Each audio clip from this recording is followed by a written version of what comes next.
Hello रखू। स्वागत है अपने यूट्यूब चैनल अरविंद राज की कोचिंग क्लास में। चलिए बेटा स्टार्ट करते हैं आज क्लास। आज हम आपको बताएंगे क्लास 10 विषय है जो हमारा साइंस यानी विज्ञान। इसका सेट नंबर हम सॉल्व करवा रहे थे। फर्स्ट है 2024 का आईजे। इसको फर्स्ट लेक्चर में अपलोड कर दिया है। जिन लोगों ने इससे पहले का वीडियो नहीं देखा है तो चैनल पर जाइए, वहाँ पे लिस्ट बनी हुई अनसॉल्व पेपर क्लास 10 2024 साइंस की डिफरेंस सॉल्व करो, इसमें आपको सारे लेक्चर मिल जाएंगे। तो पहला लेक्चर बनाया था, ये दूसरा लेक्चर है। ठीक है, और 4 लेक्चर में पूरा आपका सेट कंप्लीट कर देंगे। ओके, इसमें हम कंप्लीट कर देंगे। दूसरे लेक्चर में, तीसरे में केमिस्ट्री का, और चौथे में चौथा लेक्चर होगा, उसमें आपका जितना रह जाएगा बायो वाला वो पोर्शन कंप्लीट हो जाएगा। तो जो लोग मेरे चैनल पर नए हैं बेटा, चैनल से जुड़ना चाहते हैं तो मेरे चैनल को सब्सक्राइब कीजिए। साथ में बेटा बेल आइकन को जरूर प्रेस कीजिए, क्योंकि इसमें आप ही का फायदा है। जब हम वीडियो को अपलोड करेंगे तो रैपिड फायर की तरह आपको नोटिफिकेशन मिलेगी। अगर आप पुराने स्टूडेंट हैं तो वीडियो को शेयर करिएगा अपने फ्रेंड सर्कल में। तो टाइम ना वेस्ट करते हुए स्टार्ट करते हैं आज की क्लास। देखिए क्वेश्चन में क्या दिया हुआ है बेटा। एक उत्तल दर्पण बताया गया है। एक एक उत्तल दर्पण से 25 सेमी दूर रखी दूर रखी वस्तु का प्रतिबिंब वस्तु की लंबाई का आधा बनता है। क्या? एक 25 सेंटीमीटर, कितनी? दर्पण से 25 सेंटीमीटर दूर रखी गई है वस्तु, जो उसका प्रतिबिंब बनता है वस्तु का आधा बनता है, यानी हाफ बनता है। तो पहले में ज्ञात करना है। ये आपका प्रश्न आएगा 4 नंबर का। कितने नंबर को पूछा गया है? 4 नंबर को पूछा गया है। दो आप इसे अगर सॉल्व कर सकते हैं, दो सॉल्व करेंगे पार्ट का और खास सॉल्व करेंगे तो आपको 4 नंबर मिलेंगे। और का सॉल्व करते हैं तो 2 नंबर मिलेंगे, का सॉल्व करेंगे 4 2 2 ताकि 4 हो जाएंगे। देखिए, दर्पण से प्रतिबिंब की दूरी, दर्पण से प्रतिबिंब की दूरी, दर्पण से प्रतिबिंब की दूरी क्या होती है बेटा? v होती है। दर्पण से प्रतिबिंब की दूरी क्या लेते हैं? v लेते हैं। ठीक है, और दर्पण दर्पण की फोकस दूरी ज्ञात कीजिए। और क्या ज्ञात करना है हमको? f ज्ञात करना है। क्या ज्ञात करना है? f ज्ञात करना है। तो सबसे पहले अब देखते हैं बड़े हल इसका। देखिए समझिए, हल डाल देते हैं, सॉल्व करवाते हैं। चलिए ठीक है, हल क्या मानेंगे? सबसे पहले हम मान लें जो हमको दिया है, लिख लें। क्या दिया है? यू दिया है। यू दिया हुआ है बेटा। यू कितना दिया हुआ है? 25 सेमी। ओके, अब हमको पता है जो ये उत्तल दर्पण है इससे यू है, यानी जो हमको दिया हुआ है यू वस्तु की दूरी, ये हमको पता है किधर की ओर बनेगा? बाईं ओर। बाईं ओर जब बनता है तो हम दूरियां किसमें लेते हैं? माइनस की ओर। बाईं ओर अगर बनता है तो किसमें दूरियां लेते हैं बेटा? माइनस की ओर। तो ये माइनस का बनेगा, इसका माइनस का 25 सेंटीमीटर, यानी सेमी या सेंटीमीटर। ओके, सेमी में दिया, चलिए सेमी लिख देते हैं। आप सेमी लिख देते हैं। ये दिया है 25 सेमी दिया हुआ है बेटा। और एफ क्या करना है? फाइंड करना है फोकस दूरी। अभी इसकी फाइंड करेंगे फोकस दूरी पे, प्रतिबिंब की दूरी निकाल लेंगे। तो देखिए सबसे पहले हमने क्या किया? सबसे पहले हम मानते हैं, माना प्रतिबिंब की दूरी एच वी है। क्या है? माना प्रतिबिंब की दूरी मान लीजिए आपने, मान लीजिए प्रतिबिंब की दूरी हमारी एच वी है। वस्तु की दूरी एक्स है। फिर प्रश्नानुसार वस्तु क्या, प्रश्नानुसार वस्तु की लंबाई का आधा बनता है। वस्तु की लंबाई है इसका आधा बनेगा, यानी एच यू जो बनेगा हमारा, ये क्या बनेगा? आधा बनेगा। तो इसका मल्टीप्लीकेशन करा देंगे तो एच यू बराबर हो जाएगा 2x। अब हमको पता है आवर्धन, पता है आवर्धन को किससे लिखते हैं? m से लिखते हैं। आवर्धन को बेटा किससे लिखते हैं? m से लिखते हैं। देखिए जो हमारा आवर्धन होता है इसको हम किससे लिखते हैं? m बराबर। m बराबर क्या होता है? एच वी अपॉन में एच यू, प्रतिबिंब की दूरी अपॉन में वस्तु की दूरी। ठीक है, अब एच एच वी की वैल्यू कितनी दी है? एक्स दी है। ठीक है, एच यू की वैल्यू क्या है? 2x है। तो इस बेटा x से x काट दिए तो हमको m क्या मिल गया? 1/2 मिल गया। और हम जानते हैं m बराबर क्या होता है? m बराबर v बाई यू होता है। v अपॉन यू होता है। तो m के स्थान पे रखिए वैल्यू। m के स्थान पे क्या रख सकते हैं? m इक्वल 1/2 है, तो यहाँ पर क्या आ जाएगा बेटा? 1/2 आ जाएगा। v u की वैल्यू कितनी है? 25, लेकिन यहाँ पर माइनस नहीं लेंगे बेटा, इसको इधर मल्टीप्लीकेशन कर देंगे तो हमारा v आ जाएगा। प्रतिबिंब की दूरी कितनी आ जाएगी? 25/2। काटोगे तो बेटा ये 12.5 सेमी आ जाएगी। कितनी सेमी आ जाएगी? 12.5 सेमी। ये समझ में आ गया। तो यानी पहला हमारा हो गया बेटा, क्या हो गया, दर्पण दर्पण से प्रतिबिंब की दूरी कितनी होगी, 12.5 सेमी होगी, 12.5 सेमी। अब दर्पण दर्पण की फोकस दूरी ज्ञात करते हैं, यानी एफ ज्ञात करते हैं। अब हमको वी ज्ञात हो गया, अब हम एफ ज्ञात करते हैं, दर्पण का फार्मूला लगा देंगे। ठीक है, उत्तल दर्पण के लिए फार्मूला क्या होता है, 1/f इक्वल में बेटा 1/u 1/v प्लस 1/u। लेकिन ये किसमें दूरी दी है, माइनस में, तो यहाँ पर हम क्या ले लेंगे बेटा, माइनस ले लेंगे। तो हमको पता है 1/f इक्वल 1/12.5, ये माइनस में आ जाएगा, कितना दिया है 25। और क्या करेंगे, नीचे ऊपर हम इसमें बेटा 2 से मल्टीप्लीकेशन कर देंगे, 2 से मल्टीप्लीकेशन करेंगे तो हमको पता है 25, 12.5 का 2 गुना करोगे तो 25 आ जाएगा ना। यानी 1/में कितना आ जाएगा, 2/में 25 माइनस 25। अब क्या दिख रहा है बेटा, अब आपको दिख रहा है कि जो हमारा लघुत्तम है सेम है, दोनों का सेम क्या आ जाएगा, सेम है 25। तो हमको पता है 2 से 1 जाएगा, कितना आ जाएगा 1। तो इसकी फोकस दूरी कितनी आ जाएगी, 25 सेमी आ जाएगी। कितनी बेटा आ जाएगी, 25 सेमी आ जाएगी। ठीक है, अब हमको लगता होगा ये क्वेश्चन आपको समझ में आ गया होगा, नहीं आया होगा तो एक बार और रिपीट कर देते हैं। एक उत्तल दर्पण से 25 सेमी दूरी वस्तु का दूर रखी वस्तु का प्रतिबिंब वस्तु की लंबाई का आधा बनता था। तो सबसे पहले मैंने क्या माना बेटा, वस्तु का प्रतिबिंब क्या माना, एच बी, प्रतिबिंब माना एच बी, वस्तु की लंबाई एक्स है। फिर इसका बताया गया आधा करना, तो इसको आधा करेंगे तो इधर इसका आधा ले लेंगे ना, तो एच यू अपॉन में 2 हो जाएगा, इसका मल्टीप्लीकेशन कर देंगे तो 2x हो जाएगा। फिर हमको आवर्धन पता है क्या होता है, n बराबर एच बी अपॉन में एच यू। तो x की वैल्यू, एच बी की वैल्यू x है, एच यू की वैल्यू 2x है, x काट दिए 1/2 हो गया। फिर हमको पता है m बराबर हम 1/2 लिख सकते हैं, या m बराबर v अपॉन में u लिख सकते हैं। v प्रतिबिंब की दूरी, u वस्तु की दूरी। फिर यहाँ से हमने क्या किया, v की वैल्यू फाइंड करनी थी, u की वैल्यू थी 25, यहाँ पे रख दी, इधर क्रॉस मल्टीप्लीकेशन कराया, ये आ गया 25/2, काट देंगे तो 12.5 सेमी आ जाएगा बेटा। समझ में आ गया, ये प्रतिबिंब की दूरी निकल के आ गई और ये हमारी फोकस दूरी निकल के आ गई। यानी पहला क्वेश्चन हो गया। आपको कितना ही करेंगे बेटा, आपको बोर्ड में कितने नंबर मिलेंगे, 4 मार्क्स मिलेंगे, 4 मार्क्स मिलेंगे। देखिए इसका नेक्स्ट वाला पार्ट कराते हैं। अब इसको हम इरेज कर देते हैं, जो स्क्रीनशॉट लेना चाहते हैं तो ले लीजिए, फिर इसको हम इरेज कर देते हैं।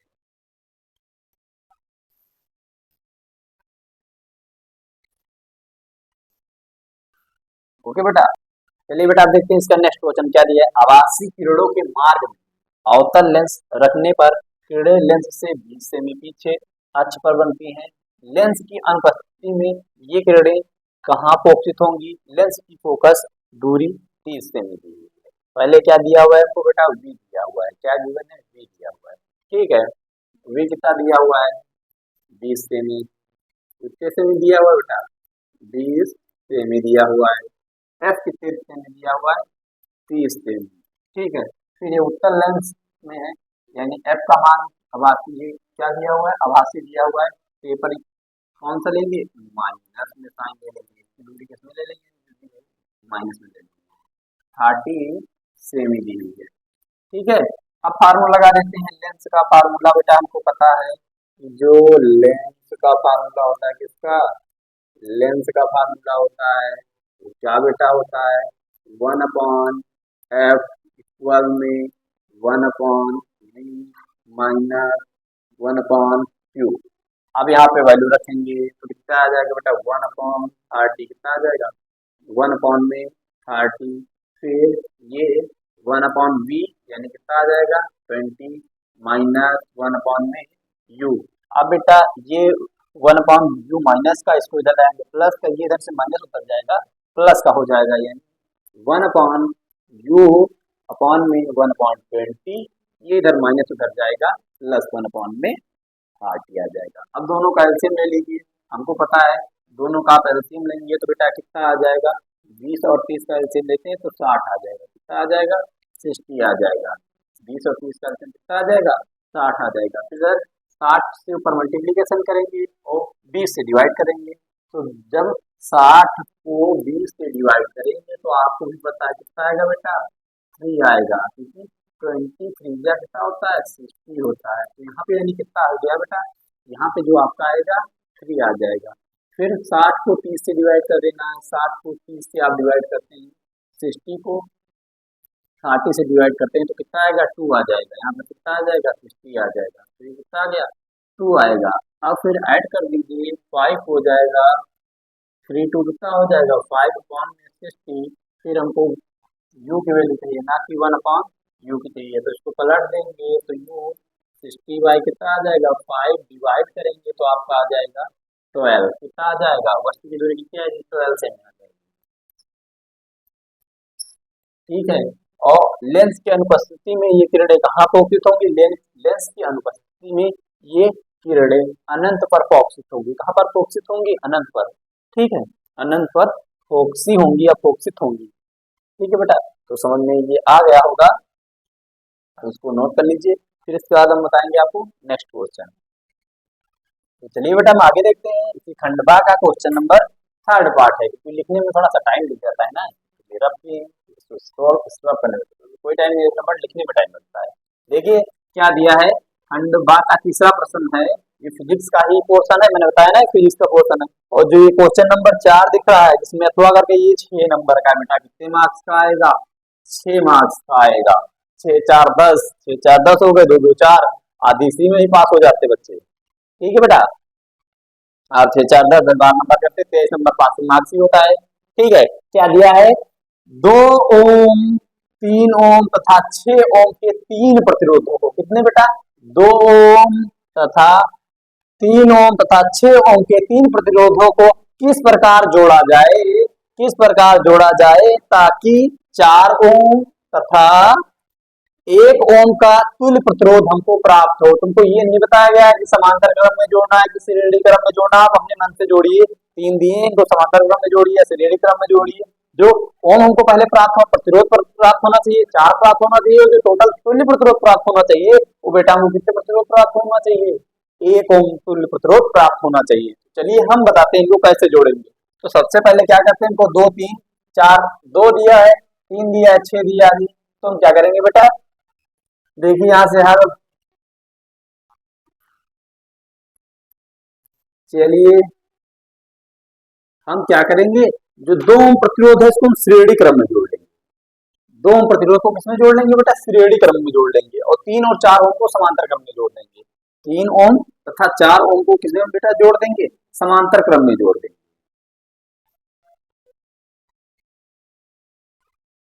ठीक है बेटा, फिर इसको हम सॉल्व करेंगे। अभी देखिएगा,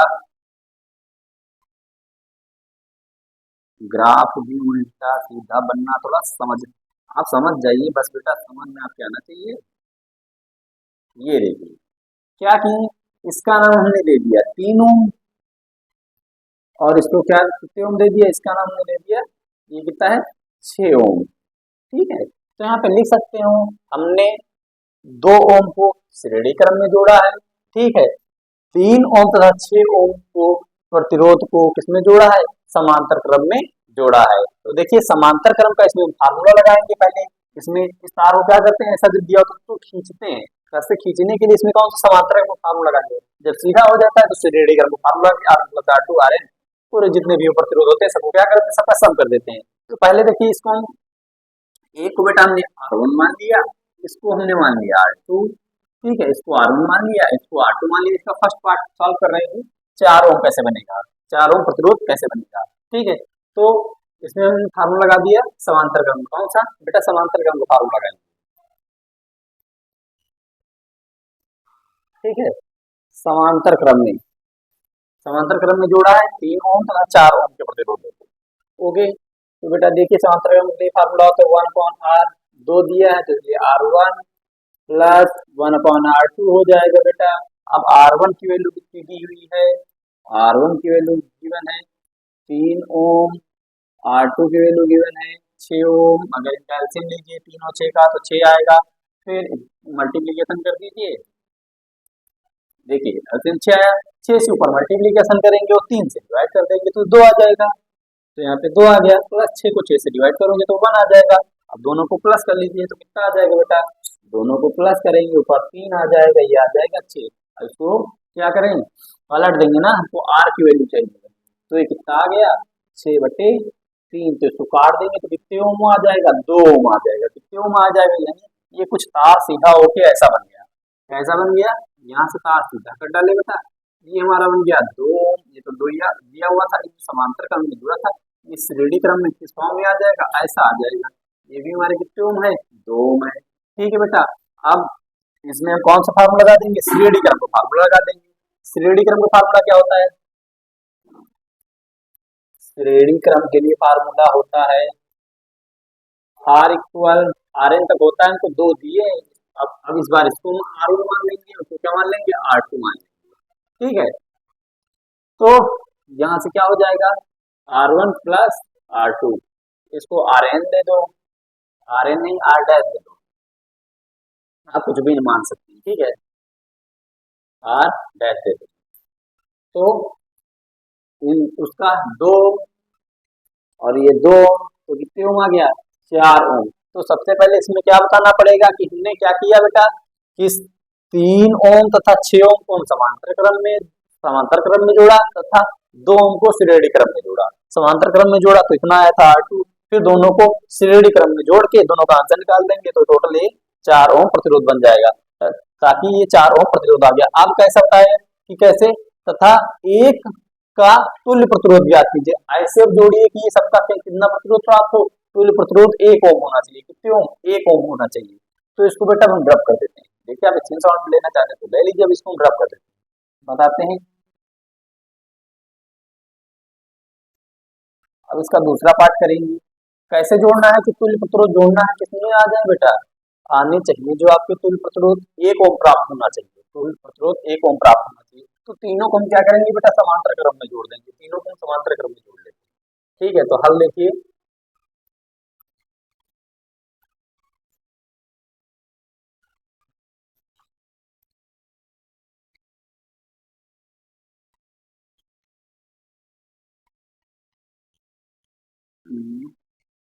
ये ये डुक डुक गाड़ी चला दी यहाँ से, हो गया, ये चलाया डुक डुक डुक। ठीक है बेटा, फिर इसको ऐसे चला दिए डुक डुक, ये ऐसे चला दिए। ठीक है, अब इस तीनों को हमने किसमें जोड़ लिया, समांतर क्रम में। इसका हम नाम दे दिया 2 ओम है, ये हमारा 3 ओम है, ये हमारे कितने ओम है, 6 ओम है। कितने ओम है बेटा, 6 ओम है। देखिए ये हमारा कितना हो जाएगा, 6 ओम हो जाएगा। ठीक है, फिर अब इनको सबको जोड़ देंगे। कहाँ पे जोड़ा हमने, लिख दीजिए, यहाँ पे लिख देते हैं, क्या लिख देते हैं, 2 ओम,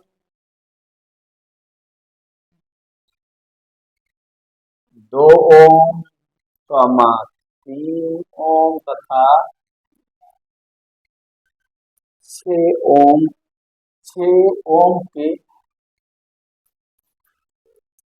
3 प्रतिरोध तारों को, प्रतिरोध 3 प्रतिरोध तारों को नहीं, सॉरी 3 प्रतिरोधों को समांतर क्रम में जोड़ा है। समांतर क्रम में जोड़ा है। समांतर क्रम के लिए फार्मूला क्या होता है, 1/r1, सॉरी सॉरी अच्छे से लिख देते हैं, सही तो है, कि हो जाएगा 1/r बराबर 1/r1 plus 1/r2 plus 1/r3। ठीक है, आप एक का नाम दे दो R1, एक का नाम दे दो R2, एक का नाम दे दो बेटा R3। क्या हो जाएगा, R3 हो जाएगा। ठीक है बेटा, इसका नाम हमने क्या दे दिया, R3 दे दिया। ठीक है, R2 अच्छा नहीं लग रहा है, अच्छा बना दें, नहीं तो आपको भी गंदा बना के आएंगे पेपर में तो जानवर आपके मार्क्स काट लेगा। ठीक है, तो यहाँ पे बात रख लीजिए बेटा। देखिए पहला पहला कितना दिया हुआ है, 2, कितना बेटा दिया हुआ है, 2, 1/2 प्लस 1/3 प्लस 1/6, 2 3 6 का एलसीएम निकालेंगे तो आपको पता है एलसीएम 6 आ जाएगा। कितना आ जाएगा बेटा, 6 आ जाएगा, 6 आ जाएगा। फिर 6 से मल्टीप्लीकेशन करेंगे, 2 से डिवाइड करते हैं तो 3 आएगा, प्लस का साइन, इसके नीचे 3, 6 को 3 से डिवाइड करेंगे 2 आ जाएगा, 6 को 6 से डिवाइड करेंगे कितना आएगा बेटा, 1 आ जाएगा। अब इन सबको सम कर दीजिए, यानी 1/r = 3 2 5 1 6, 6 को 6 से काटेंगे तो कितना आ जाएगा बेटा 1/1 आ जाएगा। इसको पलट दीजिए तो कितना आ जाएगा 1 ओम आ जाएगा। ठीक है, समझ में आ गया होगा बेटा। तो अब इसको हम रब कर देंगे। अब आपको नेक्स्ट क्वेश्चन बताते हैं। ठीक है,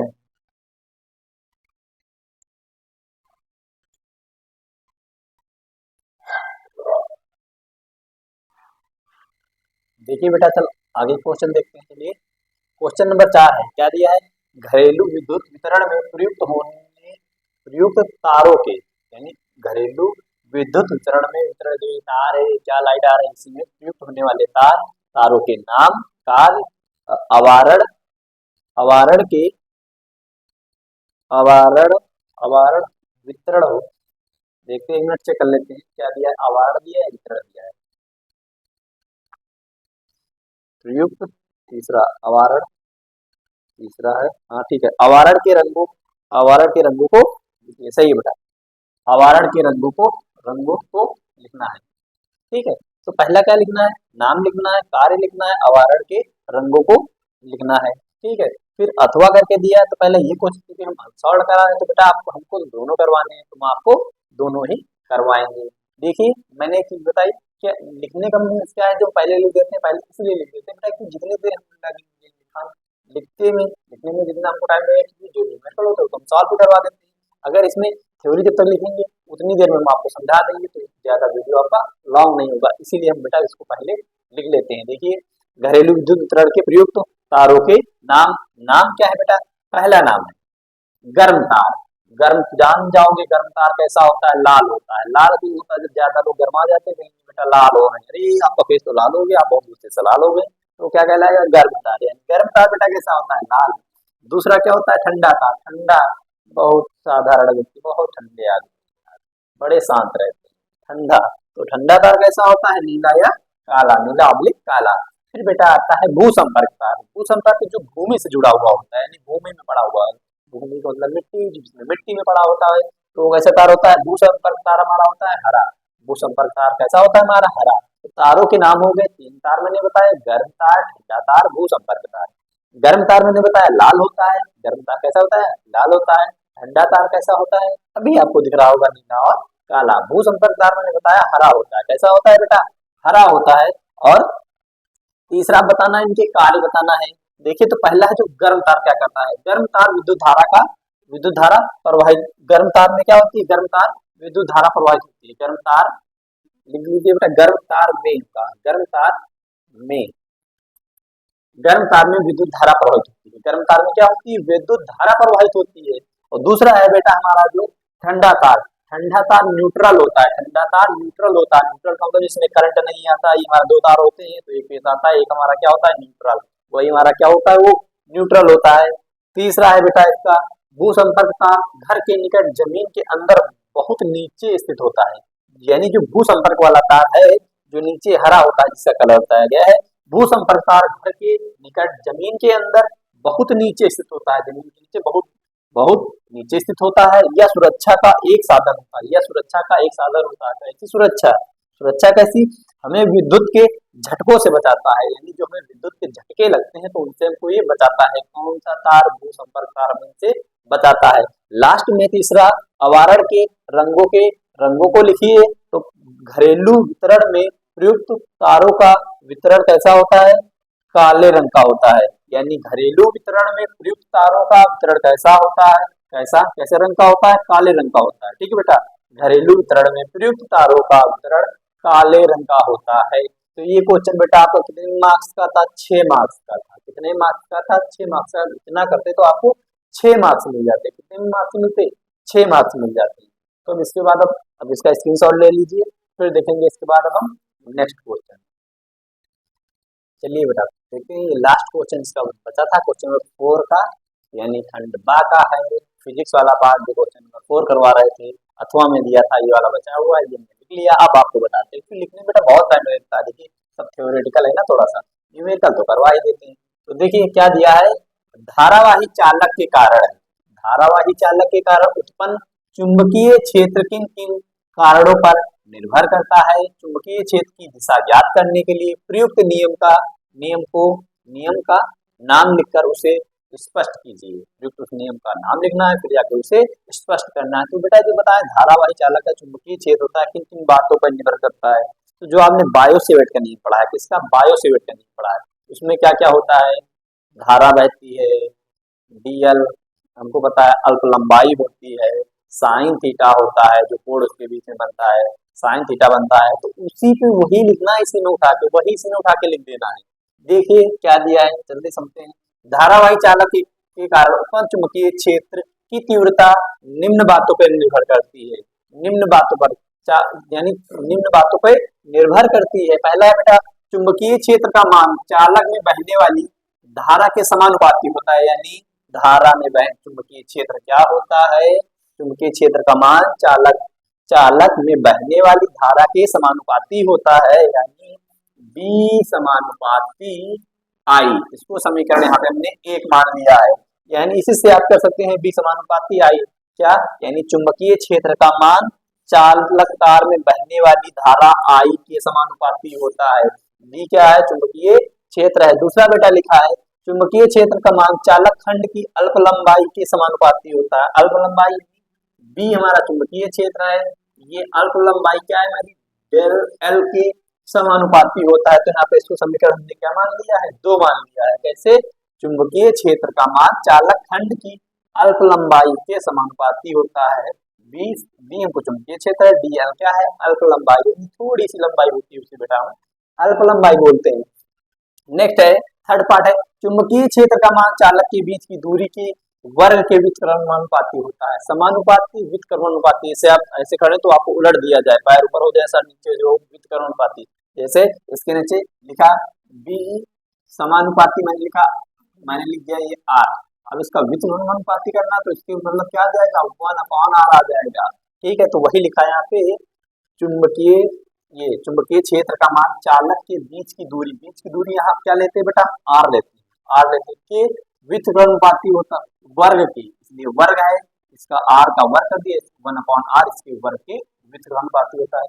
फिर इसका नेक्स्ट पार्ट है, चौथा पार्ट क्या दिया? चुंबकीय क्षेत्र का मान चालक के बीच बने कोण, यानी चालक तार होता है उसके बीच में जो कोण बनता है, चालक के बीच में जो कोण बनता है, कोण की ज्या साइन थीटा के समानुपाती होता है। किसके? साइन थीटा के समानुपाती होता है। साइन थीटा के समानुपाती यानी बी समानुपाती साइन थीटा। अब हम लिखेंगे समीकरण 1 2 3 4, समीकरण 1 2 3 व 4 से क्या लिख सकते हैं बेटा? बी समानुपाती सब में लगा था, समानुपाती लगा दिए, इसमें व्युत्क्रमानुपाती था तो ये नीचे आ जाएगा, बी बराबर हो जाएगा आई डेल साइन थीटा अपॉन में आर स्क्वायर। तो ये बेटा आपको समझ में आ गया होगा, ये है हमारा, यानी चालक के धारावाही चालक के कारण उत्पन्न चुंबकीय क्षेत्र इन बातों पे निर्भर करता है। आगे बताया गया था इसमें, चुंबकीय क्षेत्र की दिशा ज्ञात करने के लिए प्रयुक्त नियम का नाम लिखिए, उसे स्पष्ट कीजिए। यानी धारावाही, तो इसमें ऑप्शन लिखा आंसर है, धारावाही चालक के कारण उत्पन्न चुंबकीय क्षेत्र की दिशा ज्ञात करने के लिए मैक्सवेल के दक्षिणी आवर्ती पेंच का नियम उपयोग करते हैं। पेंच का नियम का प्रयोग करते हैं या उपयोग करते हैं। देखिए क्या इसमें बताया गया, फिर अभी आपको समझाते हैं, यानी क्या कराएंगे? प्रैक्टिकल करवा के बताएंगे। देखिए यदि बताया गया, यदि हम पेंच कसते समय पेंचकस को दाएं हाथ में पकड़ कर इस प्रकार घुमाएं कि नोक धारा बहने की दिशा में चले, तो जिस दिशा में पेंच को घुमाने के लिए अंगूठा घूमता है वही चुंबकीय बल की दिशा होती है। देखिए बेटा, ये आपको पेंच दिख रहा होगा, दिखाते हैं। देखिए पेंच दिख रहा है, ठीक है, ये क्या दिख रहा है? पेंच दिख रहा है। बताया गया हम पेंच को कसते समय पेंच को दाएं हाथ में पकड़े, ये मेरा दाएं हाथ है, इसमें हमने इस पेंच को पकड़ लिया, इसमें क्या पकड़ लिया? दाएं हाथ को पेंच में पकड़ लिया, ठीक है।